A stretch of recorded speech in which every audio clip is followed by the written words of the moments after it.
Good evening. Welcome back. It's night 21 of 25 nights to close 50. Whew, thank you for being with me. We are close. I have 4 more sleeps until I become 51. And I know it's 4 more sleeps until Christmas. Those of you who are doing the math, yes, Santa comes in 4 more sleeps. Ha ha! And I turn 51. If you are new to me, my work in the world is as a story coach, a story keeper, a listener, a holder of the space where your story emerges. Last year at this time, I was honoring the beginning of 50 for me. And in doing that, I shared 50 nights of storytelling, 50 nights of pieces that I had written over the years. And hold on a second, I'm just going to turn this off. Just realized that I had my heater in the back. I was like, oh, that's really annoying. And look, and my mic was turned the other direction too. So anyway, I'm going to just keep going. And so I shared these stories last year and very intentionally to honor where I have been in my 50th year, 50 years, and to close a chapter so that what is next to emerge has space. It's kind of like a Maria Kondo, is that her? Yeah. Maria Kondo'd, my creativity closet and went, okay, you ready for more? Because I'm expression on legs. So I better get this expression out, share it, clean that closet, and make room for what's coming. So as I close 50, I want to close it as intentionally as I opened it. These last 4 nights, I've saved some of the bigger pieces to share with you because we're getting to the big transformation, right? I always say to writers that I work with that there's 3 conflicts. There's the conflict that is, the character. What's the character want and what are they up against kind of thing. There's the conflict, that is the great conflict that the world is going to tie into, like what's the meta of it. So that what's the meta that the character in it is actually giving us as the reader. And the third conflict is actually what drew the author to the page. What is it that you're wrestling with that is transforming for you in the very process of writing what you're writing? And so these last 4 nights for me, or 5 nights for me, are about truth telling that transformative journey for me of 50. And there was a couple that we got to last, a little bit earlier ago. I think about the recording about music that totally took me by surprise at the end, where all of a sudden I was super moved, did not see that coming at all. So as we inch closer to the close of 50, I get closer to my own seeingness, if you will, of myself. So the piece that I just can't let go of today, that I feel like, okay, this is it. This is what I need to talk about, is about 2 words. And they're 2 words that I think really is when I'm going to Ireland, and as I move forward with my book, Story Stones, and the big work, I don't like that term anymore, big work, whatever, the big motivation or devotion of my time each day, and my big devotion to creating art centers, I think, or at least right now, and when I say right now, what I mean by that is in story work, I think of us as a story stone. I think of us as a story stone that is, we come into the world and we're dropped into this beautiful ocean called our life. And as the stone of us, hits the water, the story of us, the divine narrative of our offering in this world, should we choose to embody it, ripples out. And I say choose to embody it because I think whether we live our purpose, whether we drive a purpose, measure our purpose, expand our purpose or not, we're worthy. We're worthy simply by being the stone. As our stone hits this water of possibility, we can live that story out. And then people usually find me between story ripples. And those ripples are the expansion of that big, beautiful narrative that you came into the world as. My book's all about this. In fact, I'm connecting or working on connecting the life cycle of a star. So when a supernova happens, like, and lining that up with our own soul journey, that we are a star in our evolution of our soul life. We are a supernova in the making. That's the direction I'm going. So back to this story ripple. This potential ripple or expansion of my narrative, my divine narrative, I think, is around these two words. And the words are, I'm sorry. I'm sorry. I think that those two words they're like love in offering. And we're so unskilled. And I don't think we're supposed to be skilled at it. Maybe I take that word back. We're so, we are so unpracticed. We're so shut down. We are so defended against. We are so unwilling to allow love to lead in those two words. When I learned that this year, I'm still learning that. In fact, I think the big awakening in my work is around the exploration of those two words in art. I think that, so if you go back to, if you don't know where I am right now because you haven't watched Oh My God, in Oh My God, this woman, me, watches this news piece about Ireland, Tuam, County Galway, and feels like she has to go. Yes, she thinks she might be Irish, meaning never got tested, done the whole DNA thing, but has been told that she's Irish, therefore probably is. So yeah, there's that. And there's tons of logical tick the box reasons why I would go to Ireland. But the she doesn't know why she's going because it doesn't make any sense, but she goes. And there's a story about the 796 children that were found buried outside of the Bon Secours mother and baby home. And that's the news story that brought her there. And she goes to Ireland, and I'm not going to go through it because I want you to watch the show. But the like the big scene is the I'm sorry scene, and and she shares this I'm sorry from her, even though it's not about her. And the whole story she's saying I'm sorry about is also not about her. And yet, I remember when there's some scenes as a writer, whether you're writing a book or whatever you're writing, there are some things that you don't know why you're writing them. You're like, why am I writing this? This has nothing to do with me. Why? What?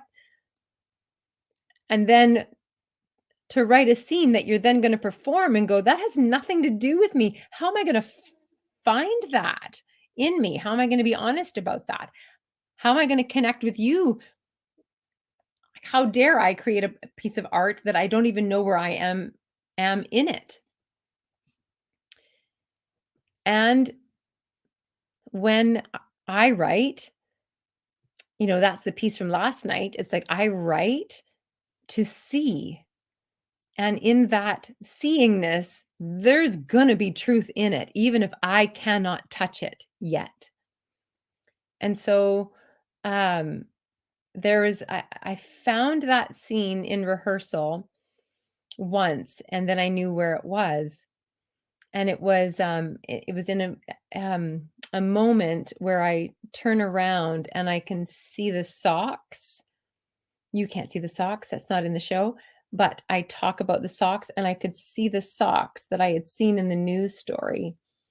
And then as soon as I saw the socks, I could find I didn't even have to find it. As soon as I saw the socks, the "I'm sorry" found me. And there's a whole scene there that I won't go into, just watch the show.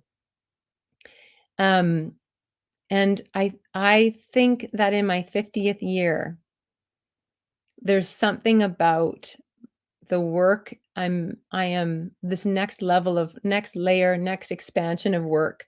I'm trying not to use hierarchical language, that's what it is.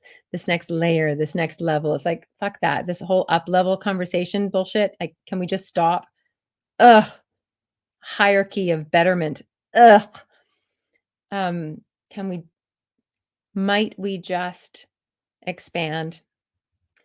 So, I am really drawn right now to to understanding restorative justice and understanding the container that restorative justice holds with listening circles where the connective tissue of I'm sorry lives. I think we in our colonized, Western frickin' mindset of blame, like victim and perpetrator, right and wrong. Oh, hold on. Wow, look at me. I can tell I'm onto something because everything's at okay, I just plugged my computer in. Funny. Okay, I'm so in it, I'm not noticing the things. Okay, so but I noticed, huh? Okay, anyway, right, wrong, hierarchy, all of that, that it's so hard to source anything but that. And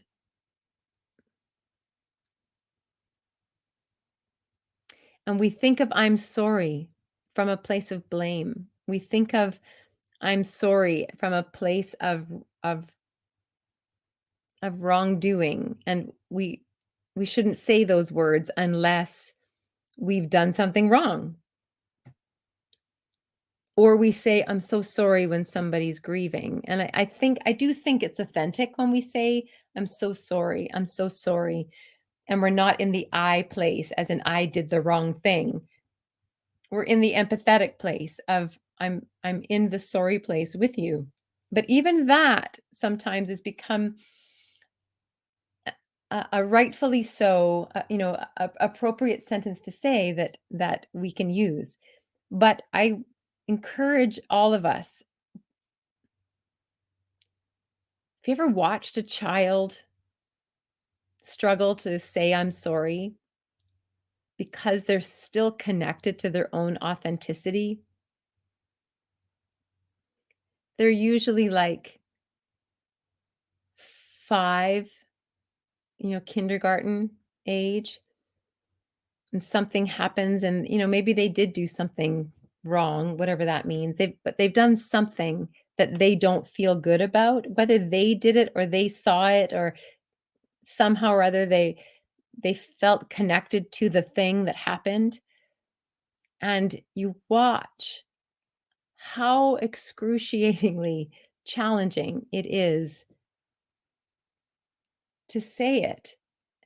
And I don't think it's hard to say at 5 years old because they feel like they did something wrong or shame. And I'm not saying that there might not be layers of that in there depending on their conditioning, but I think that when we're willing at 5, it's like we can still do it. If you ever again, go back to watching a 5-year-old say "I'm sorry," you can see the wave, like, you can see the wave, not of discomfort, but the wave of emotion that right from their feet comes up. You can see it right, like, holding, like, right here, and then you see it, like, just start to drip out their eyes as they allow the "I'm sorry" out of them. And in that "I'm sorry," there is so much love, and there's so much love. In fact, there's more love than anything else, and not love to have or love to prove or love for with any "to" attached to it all at all. It's just fucking love. Like, it's just love. It's love.